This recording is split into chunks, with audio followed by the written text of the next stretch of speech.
देखो हमारे यहाँ रीटेक का कल्चर नहीं है, एक टेक होगा, फाइनल होगा, ठीक है। ठीक। प्रैक्टिकल निकालने के बाद भी, थ्योरी निकालने के बाद भी आपका सिलेक्शन मेन कैंपस में क्यों नहीं हुआ? नमस्कार, स्वागत है आपका संगीत प्लेनेट पे। तो प्रैक्टिकल के लिए मैंने बहुत पहले कहा था कि इस पर एक डिटेल वीडियो लाऊंगा, डिटेल में चर्चा होगी कि कैसे आपका प्रैक्टिकल होता है, कहाँ होता है, किस प्रकार के प्रश्न पूछे जाते हैं, इस पे डिटेल में हम चर्चा करेंगे। देखिए, जो थ्योरी का एग्जाम होता है वो आपका एनटीए सीयूईटी द्वारा कंडक्ट करा लेता है, लेकिन जो आपका प्रैक्टिकल एग्जाम होता है वो अलग अलग यूनिवर्सिटी में होता है, जिस यूनिवर्सिटी में आप अप्लाई किए होंगे। यूनिवर्सिटी के कंसर्न डिपार्टमेंट में प्रैक्टिकल एग्जाम होता है। तो मेरे साथ सीयूईटी 2022 के सिलेक्टेड स्टूडेंट सारिणी चौरसिया है, और 2022 यानी जब सीयूईटी एक सबसे फर्स्ट टाइम में लार्ज स्केल पे हुआ था, पूरे इंडिया में हुआ था, तो उस समय से ये सीयूईटी से जुड़ी हुई हैं, तो 2-3 साल का एक्सपीरियंस है, सीयूईटी को समझती हैं, ठीक है। और ये मेरी क्लासमेट भी है, तो हम इस पूरे वार्तालाप को बहुत ज़्यादा फॉर्मल नहीं रखेंगे। जिस तरीके से क्लासमेट बात करते हैं उस तरीके से हम बात करेंगे। मैं आपको बता दूं कि 2022 से ही ये बीएचयू के एफिलिएटेड कॉलेज में पढ़ती हैं।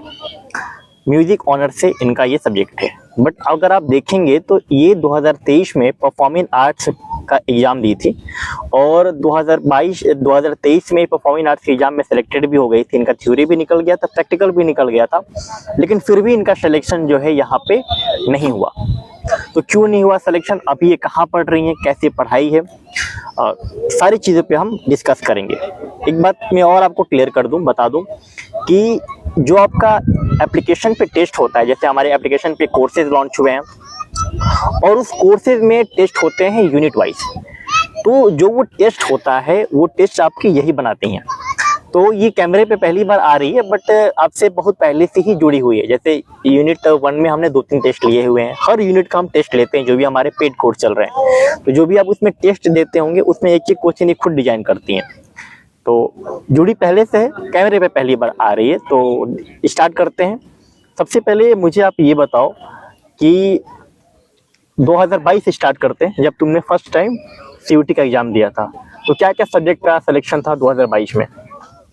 पहले तो 2022 में हम परफॉर्मिंग आर्ट्स का एग्ज़ाम नहीं दे पाए थे। हालांकि एम यही था कि डायरेक्ट हम परफॉर्मिंग आर्ट्स में एडमिशन लें, लेकिन कुछ रीज़न की वजह से नहीं हुआ। जैसे उस समय मेरे पास 3rd ईयर अपेयरिंग्स का डिप्लोमा था, मेरे पास 4th ईयर का डिप्लोमा नहीं था, तो जिस वजह से हम एलिजिबल नहीं थे। जैसे क्राइटेरिया ये है कि 4th ईयर तक डिप्लोमा अगर हमारे पास हो तो ही हम एलिजिबल हो सकते हैं परफॉर्मिंग आर्ट्स में। तो फिर मैंने बीएचयू का एंट्रेंस एग्जाम सीयूईटी के थ्रू दिए, जिसके सब्जेक्ट जनरल टेस्ट और लैंग्वेज रहा। ठीक है। तो फिर हम BA in music honours music instrument से हमने एमपीजी में एडमिशन ले लिया। ठीक है। तब भी मेरा टारगेट वही था कि परफॉर्मिंग आर्ट्स में एडमिशन लेना है। तो सबसे पहले हम एमपीजी के बात करते हैं, मतलब बीएचयू के एफिलिएटेड कॉलेज की बात करते हैं। देखिए, जब भी हम मेन कैंपस की बात करते हैं ना, तो डाउट बहुत नहीं रहता है, एक पॉजिटिव वाइब आती है मेन कैंपस को लेके। बट जब भी एफिलिएटेड कॉलेज के बारे में बात करते हैं तो बहुत सारे आपके मन और मस्तिष्क में प्रश्न रहते हैं कि एफिलिएटेड कॉलेज कैसे होते हैं, पढ़ाई कैसी होती है। तो ये सारी चीज़ें हम इनसे जानेंगे। तो सबसे पहले 2022 से आप पढ़ रही हैं, यानी आपका ये 2nd ईयर होगा, 4th सेमेस्टर चल रहा होगा। तो ये 2 साल का जो आपका एक्सपीरियंस है ये कैसा है? सबसे पहले स्टार्ट करते हैं क्लासेस से। क्लासेस क्या रेगुलर होती है? क्लासेस तो रेगुलर रन होती हैं, और ये इसमें एफिलिएटेड कॉलेज में या एमपीजी कॉलेज कह सकते हैं कि एक अच्छी बात है कि पर्टिकुलर स्टूडेंट पे फोकस होता है। ऐसा नहीं है कि बच्चे आए जाए छोड़ो, ऐसा नहीं। अगर अटेंडेंस आपका कम है तो घर पे प्रॉपर नोटिस जाता है कि आपकी बच्ची कॉलेज नहीं आ रही है। तो इस तरह टीचर्स का फोकस होता है और अच्छा भी लगता है, फोकस बनता है पढ़ने में। और म्यूजिक डिपार्टमेंट तो एमपीजी में बहुत ही अच्छा है, क्योंकि टीचर वहाँ पे अगर किसी बच्चे को ना आए तो प्रॉपर वो एक्स्ट्रा क्लासेस लेके सिखाते हैं, ऑनलाइन क्लासेस भी लेते हैं। तो इस तरीके से और अच्छा ऑनलाइन क्लासेस अभी भी चलती है, मतलब per day? Online per day नहीं, जैसे कि अगर जैसे इधर तुम लोग का सेमेस्टर जल्दी चल रहा है, सिलेबस अगर छूट गया, मतलब टीचर बच्चों से ज्यादा टीचर पे रिस्पॉन्सिबिलिटी है कि हमको सिलेबस कंप्लीट कराना है। तो हमें थोड़ा सा लोकेशन चेंज करना पड़ा। स्टेडियम की जो लाइट है वो बंद कर दी गई थी, तो 8 बजे के आसपास स्टेडियम की लाइट बंद हो जाती है और कुछ ही लाइट ऑन किए रहते हैं। तो ठीक है, तो मैं ये बात कह रहा था। तो तुम ये बता रही थी कि जो एमपीजी क्लासेस है काफ़ी अच्छी चलती हैं, प्रैक्टिकल का क्या सीन है वहाँ पे, प्रैक्टिकल की क्लासेस कैसी होती हैं और लैब वगैरह है क्या है, म्यूजिक के बारे में बताओ जरा। प्रॉपर म्यूजिक का एक क्लास है, मतलब क्लास तो रहता है, वो कुछ ज़्यादा ही बड़ा होता है अन्य क्लासों से। ओके। और सारे इंस्ट्रूमेंट होता है, और इंस्ट्रूमेंट की संख्या जैसे ज़्यादा, ऐसा नहीं कि कोई बच्चे को मिला किसी बच्चे को नहीं मिला, 20-25 इंस्ट्रूमेंट है, शायद इससे ज़्यादा होगा। और प्रॉपर बच्चों को मिलता है, और टीचर का सब स्टूडेंट पे फोकस होता है कि कौन बजा रहा है, कौन गलत बजा रहा है, फिर उसको दोबारा बताया जाता है। और जैसे अगर एक्स्ट्रा प्रैक्टिस करना है तो उसके लिए भी टाइम दिया जाता है कि लास्ट में इतना घंटा आपको प्रैक्टिस कर लेना है। ओके, तो आप इस बात से एकदम स्पष्ट हो जाइए कि देखिए एफिलिएटेड कॉलेज में ही पढ़ती है, मेन कैंपस में सिलेक्शन नहीं हो पाया, बात करिए क्यों नहीं हो पाया, लेकिन एफिलिएटेड कॉलेज में भी काफ़ी अच्छी पढ़ाई होती है, एक एक चीज़ों पर ध्यान दिया जाता है। एग्जाम के बारे में बताओ, एग्जाम कैसे होता है, स्ट्रिक्टली होता है और सेमेस्टर एग्जाम? हाँ, अब तो सेमेस्टर वाइज हो रहा है। हाँ। तो उससे पहले मिड टर्म होता है, सेमेस्टर से पहले मिड हाँ टर्म, मिड टर्म ठीक होता है, उसके बाद फिर सेमेस्टर होता है, और सिलेबस कंप्लीट ही हो जाता है। अगर नहीं हो पाता है तो ऑनलाइन क्लासेस लेते हैं टीचर्स। अगर किसी टीचर्स में प्रॉब्लम है, हमको समझ में नहीं आ रहा है, तो अगर हम जाएं प्रिंसिपल ऑफिस तो प्रोफेसर्स भी चेंज हो जाते हैं। मेरे कहने का मतलब है कि एग्जाम स्ट्रिक्टली होता है क्या? हाँ स्ट्रिक्टली होता है। हाँ। प्रैक्टिकल तो बाहर से आती हैं लेने, एक्सटर्नल आता है, तो प्रॉपर एक एक बच्चे को बुला के और पूरा प्रैक्टिकल होता है। कहने का मतलब है कि आपको सीखना है यहाँ पे आके, ठीक है, प्रॉपर क्लासेस करेंगी तभी आप प्रॉपर एग्जाम भी दे पाएंगी, सिंपल सी बात ये है। पीटीएम भी कंडक्ट होता है। अच्छा, स्कूल की तरफ, मतलब कुल मिला के एफिलिएटेड कॉलेज में जिस तरीके से स्कूल का एक स्ट्रिक्ट माहौल रहता है, अच्छे प्राइवेट स्कूल में आप चले जाएंगे तो उसी तरीके से एफिलिएटेड कॉलेज में पर्टिकुलर ध्यान दिया जाता है। तो पढ़ाई के मामले में तो एफिलिएटेड कॉलेज तनिक भी पीछे नहीं है, मेन कैंपस है, ठीक है। तो अभी हम आते हैं 2023 पे, ये 2022 की कहानी है। 2023 में क्या हुआ था, इससे शुरू करते हैं। फिर 2023 में परफॉर्मिंग आर्ट्स का मैंने सोचा कि पेपर देते हैं फिर से। हालांकि मेरा टारगेट यही था कि इस साल नहीं हुआ तो अगले साल हो जाएगा। तो उस समय तो मेरा 3rd ईयर कंप्लीट हो गया था, 4th ईयर मेरा था। अच्छा, आधा भी हो गया था। थ्योरी कुछ दिन बाद या 1 महीने बाद होने वाला था थ्योरी मेरा। तो फिर मेरा एग्जाम दिए, मेरा थ्योरी में निकल गया। उसके बाद फिर मेरे को कॉल लेटर आया कि आपका प्रैक्टिकल होने वाला है, प्रॉपर उसका एडमिट कार्ड आया प्रैक्टिकल का। फिर प्रैक्टिकल देने हम लोग गए, और प्रैक्टिकल के कई सारे डेट डिसाइड थे। एक मिनट, जैसे थ्योरी का एग्जाम निकला, हाँ, उसके बाद जो प्रैक्टिकल है उसका एडमिट कार्ड आया। हाँ, फिर प्रैक्टिकल का एडमिट कार्ड जो है वो बीएचयू के वेबसाइट पे ही आता है। तो डिफरेंट यूनिवर्सिटी है, किसी के वेबसाइट पर भी आता है या आप यूनिवर्सिटी के संपर्क में भी रहेंगे, ठीक है। जैसे कई सारी यूनिवर्सिटी है, तो सारे यूनिवर्सिटी के बारे में तो इन्फॉर्मेशन नहीं है कि प्रैक्टिकल एग्जाम कैसे होता है, मतलब एडमिट कार्ड कैसे मिलता है, लेकिन आप संपर्क में रहेंगे, नंबर वगैरह मिल जाता है यूनिवर्सिटी का, ईमेल वगैरह भी रहता है। जैसे बीएचयू में क्या होता है कि थ्योरी निकालने के बाद प्रैक्टिकल के लिए आपको बीएचयू के पोर्टल पे ही एडमिट कार्ड आता है। तो प्रैक्टिकल का भी एडमिट कार्ड आता है, उसके बाद प्रैक्टिकल वाले दिन पे आते हैं, एडमिट कार्ड आया और एडमिट कार्ड लेके तुम प्रैक्टिकल वाले दिन पे पहुंची। तो किस तरीके से माहौल था और क्या स्टार्टिंग से बताओ इसके बारे में। पहले तो प्रैक्टिकल देने हम लोग बीएचयू मेन कैंपस में ही आए थे। उसके बाद फिर टीचर्स अलग रूम में एक एक बच्चे को पर्टिकुलर बुला के उसका प्रैक्टिकल लिया जा रहा था। सब बच्चों का अलग अलग डेट था, जैसे कुछ बच्चों का जैसे 24 है, कुछ बच्चों का 25। तो मेरा उस समय शायद 24 को था, ऐसे था। तो उस दिन हम लोग गए। उसके बाद फिर प्रॉपर जैसे कि डॉक्यूमेंट वेरिफिकेशन पहले ही हो गया। कैमरे में देख के बोलो। ठीक है बोलो। डॉक्यूमेंट वेरिफिकेशन पहले ही हो गया, सारे डॉक्यूमेंट्स, अपना प्रभाकर वाला रिजल्ट। तो उस समय पता चला कि अच्छा 4th ईयर अपेयरिंग्स वाला नहीं, प्रॉपर उसका वो चाहिए हमको डिग्री। तो फिर मैंने सोचा कि देते हैं प्रैक्टिकल, जब यहाँ तक आए हैं तो फिर मतलब रिक्वेस्ट करके हो ही जाएगा, देखते हैं। उसके बाद फिर प्रैक्टिकल देने गए।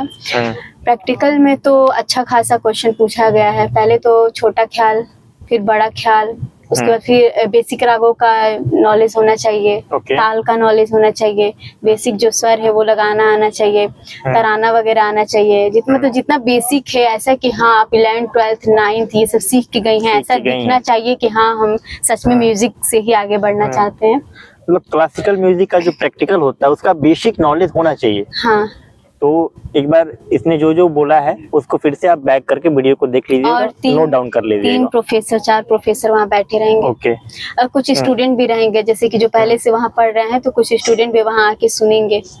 अच्छा, तो कहने का मतलब है कि एक कॉन्फ्रेंस रूम टाइप होता है जिसमें मेन 3 प्रोफेसर आपका प्रैक्टिकल लेंगे। इसे कहने का मतलब ये है कि जो बीएचयू के स्टूडेंट होते हैं, जो अभी पढ़ रहे होते हैं, वो भी उस रूम में बैठे रहते हैं। मतलब पूरा माहौल बढ़िया रहता है। आपका प्रैक्टिकल कायदे का होता है। कायदे का होता है। जाते ही म्यूजिक वाला वाइब आने लगता है। हाँ, बच्चे का ड्रेसिंग सेंस भी वहाँ पे ऐसा ही है कि हाँ, देख के अच्छा लगे। काफी इम्प्रेस हुए थे हम, कुछ बहुत ही अच्छा लगा था वहाँ जाके। सोचे थे कि हो जाएगा, फिर लास्ट में नहीं हो पाया। तो जो टॉपिक बोलिए एक बार फिर से वो रिपीट कर दो। पहले तो छोटा ख्याल पूछा जाएगा, पहले जाके अपना जो चॉइस है वो हमको गाना है। अच्छा। उसके बाद फिर पूछेंगे बड़ा ख्याल आता है। तो बंदिश इसमें पूछते हैं गाने के लिए? हाँ, बंदिश ही होता है। तो आप पहले तो जो आप गा रही हैं उसका प्रॉपर वो दे दीजिए, राग परिचय दे दीजिए। हाँ, ये थाट वगैरह, वादी संवादी। उसके बाद फिर से आप गाना शुरू करिए। तबले का नॉलेज होना चाहिए, तभी आप बीट पे गा सकती हैं। तो तबले का थोड़ा बहुत नॉलेज होना चाहिए। ताल लगाते हैं, ताल लगाना आना चाहिए। गुन, दुगुन, तिगुन, चौगुन, बेसिक सब चीज आना चाहिए। ऐसा कि हाँ, मतलब बिगनर्स का कोई जगह नहीं है। बिगनर्स का जगह नहीं है। अगर आपने 11-12 में अच्छे से पढ़ाई की या नहीं भी 11-12 में म्यूजिक लिया है, डिप्लोमा साइड से किया है और अच्छे से किया है, सीरियस होके किया है, प्रैक्टिकल समझे हैं, ठीक है, तभी आपका सिलेक्शन हो पाएगा। सिंपल सी बात ये है। तो जब ये प्रैक्टिकल वगैरह हो गया तो उसके बाद क्या हुआ? प्रैक्टिकल हुआ, देख के लगा हो ही जाएगा। अच्छा गया था प्रैक्टिकल? अच्छा गया था प्रैक्टिकल, क्योंकि जब हम अच्छा ही गया था मतलब। फिर आए थोड़ा सा, उसके बाद फिर कुछ दिन बाद फोन आया कि बेटा आपका 4th ईयर डिप्लोमा नहीं है, बल्कि आपका सिलेक्शन हो गया, लेकिन 4th ईयर डिप्लोमा आपके पास नहीं है, तो हम लोग कुछ नहीं कर सकते। तो फिर हमने सर से रिक्वेस्ट किया कि सर हमने बहुत मेहनत किया था 1 साल इसके लिए। तो फिर वो बोले कि आप आके डिपार्टमेंट में बात करके देखिए क्या। तो मैं यहाँ से कहानी को फॉरवर्ड करता हूँ, ठीक है। बात कुछ ऐसा था कि जब इसका प्रैक्टिकल हो गया और ये घर चली गई तो बीएचयू से कॉल आके कहा गया कि आपका प्रैक्टिकल एग्जाम निकल गया है। यानी इस समय पे इसका थ्योरी निकल ही गया था, प्रैक्टिकल भी निकल गया। तो उन्होंने कहा कि आपका सिलेक्शन भी हो गया, मेरिट लिस्ट में आपका नाम है, लेकिन आपका एडमिशन नहीं हो पाएगा क्योंकि आपके पास 4th ईयर का जो डिप्लोमा सर्टिफिकेट है वो नहीं है। उस समय तक ये 4th ईयर का जो डिप्लोमा होता है उसमें ये अपेयरिंग थी, हाफ टाइम चला भी गया था। उसके बाद इसने रिक्वेस्ट किया तो उन्होंने कहा कि डिपार्टमेंट में आप जाके बात करिए। दूसरे दिन ये डिपार्टमेंट में गई, एप्लीकेशन डीन को लिखा गया, ठीक है, उनसे बात भी हुई हमारी, लेकिन वो लोग नहीं सुने है। लेकिन अपने तरफ से कोशिश किया गया कि हो जाए और मतलब एक तरीके से रिक्वेस्ट किया गया, क्योंकि तो उन्होंने ये कहा कि देखिए अगर आपका एग्जाम भी हो गया रहता 4th ईयर का और आपका जो रिजल्ट है वो वेटिंग में रहता, मतलब अगर थ्योरी वाला हो गया होता, प्रैक्टिकल बस बाकी रहता, तो हम ले सकते थे थोड़ा सा, बट नहीं हो पाया। हमारा कुछ दिन बाद ही हमारा थ्योरी वाला पेपर था। हमने बताया भी कि कुछ दिन बाद है, तो सर बोले कि बच्चा ऐसे तो बहुत सारे बच्चे आएंगे, तो फिर हम सबका नहीं ले पाएंगे। तो आप ये समझिए कि अगर आपका रिजल्ट वेटेड में है, अगर आपका प्रैक्टिकल बचा या थ्योरी हो गया, प्रैक्टिकल बचा है, इस तरीके से एग्जाम आपका चल रहा है या एग्जाम हो गया है, रिजल्ट आने वाला है, तब तो आप रिक्वेस्ट करेंगे, एप्लीकेशन देंगे तो कंसीडर कर लिया जाएगा। डॉक्यूमेंट वेरिफिकेशन के बाद भी समय रहता है एडमिशन में, तो उस समय अगर आपका रिजल्ट आने तक है तब तो ठीक है, हो जाएगा। उसके बाद फिर दिक्कत तो नहीं है तो नहीं हो पाएगा। इस तरीके से था। सारी चीजें निकालने के बाद भी एक सर्टिफिकेट ना होने की वजह से जो है सिलेक्शन नहीं हो पाया। तो ये कुछ कहानी था मेन कैंपस का। हालांकि अगर आपको एफिलिएटेड कॉलेज ही मिलता है तो कोई दिक्कत की बात नहीं है। मेन कैंपस भी मैंने बताया था, अगर आपने स्ट्रक्चर वाले वीडियो नहीं देखा है तो मेन कैंपस में एमएमबी का एक पार्ट होता है। मेन कैंपस में ये एमएमबी में भी आपको म्यूजिक देखने को मिल जाता है, ठीक है। एमएमबी का जो म्यूजिक है इसने प्रेफरेंस में फिल नहीं किया था, ठीक है, उसीलिए इसको एमएमबी नहीं मिला। तो आप इस बात का ध्यान रखिएगा, जब भी आप प्रेफरेंस फिल कर रहे हैं तो उसमें एमएमबी को भी रखेंगे, क्योंकि उसका भी जनरल टेस्ट और लैंग्वेज से ही सिलेक्शन होता है और उसमें प्रैक्टिकल नहीं मांगा जाता है, ना ही आपसे डिप्लोमा मांगा जाता है। एफिलिएटेड कॉलेज में जब इसका सिलेक्शन हुआ तो वहां पर भी ना प्रैक्टिकल होता है ना ही कोई डिप्लोमा मांगा जाता है, बस जनरल टेस्ट और लैंग्वेज के बेसिस पे सिलेक्शन होता है। तो मेन कैंपस में 2 मौके हैं, एक तो बीपीए अगर परफॉर्मिंग आर्ट्स फैकल्टी में हो गया तब तो बहुत अच्छा है, नहीं हुआ तो आप गर्ल्स हैं तो आप एमएमबी को टारगेट कर सकते हैं। यहाँ पर भी आपको म्यूजिक ऑनर्स का मौका मिल जाएगा, बीए इन म्यूजिक का मौका मिल जाएगा, ना ही प्रैक्टिकल होगा और ना ही किस तरीके का आपका डॉक्यूमेंट या डिप्लोमा चाहिए। तो ये कुछ था थ्योरी और प्रैक्टिकल से रिलेटेड कुछ बातें, बहुत दिनों से आपकी क्वेरी आ रही थी। तो प्रैक्टिकल के बारे में आप समझ जाइए कि प्रैक्टिकल का नॉलेज आपका अच्छा होना चाहिए, क्योंकि बच्चे जो हैं वहाँ पे काफ़ी अच्छे गए थे, बच्चे। तो कंपटीशन प्रैक्टिकल के वक्त पे काफ़ी ज़्यादा रहता है, इस चीज़ का ध्यान रखिए। तो अभी तक के लिए बस इतना ही। आगे और कुछ भी वीडियो चाहिए और कुछ हेल्प चाहिए तो कमेंट करिए, ऐसे और इंटरव्यू हम आपके लिए लेके आते रहेंगे। अगर अभी तक पेड कोर्स ज्वाइन नहीं किए हैं तो समय है, ज्वाइन कर लीजिए, ठीक है। 10-15 दिन का भी समय काफ़ी होता है, काफ़ी क्लासेस अच्छे तरीके से चल रही हैं, पर यूनिट का टेस्ट भी लिया जा रहा है। अभी तक के लिए बस इतना ही, धन्यवाद।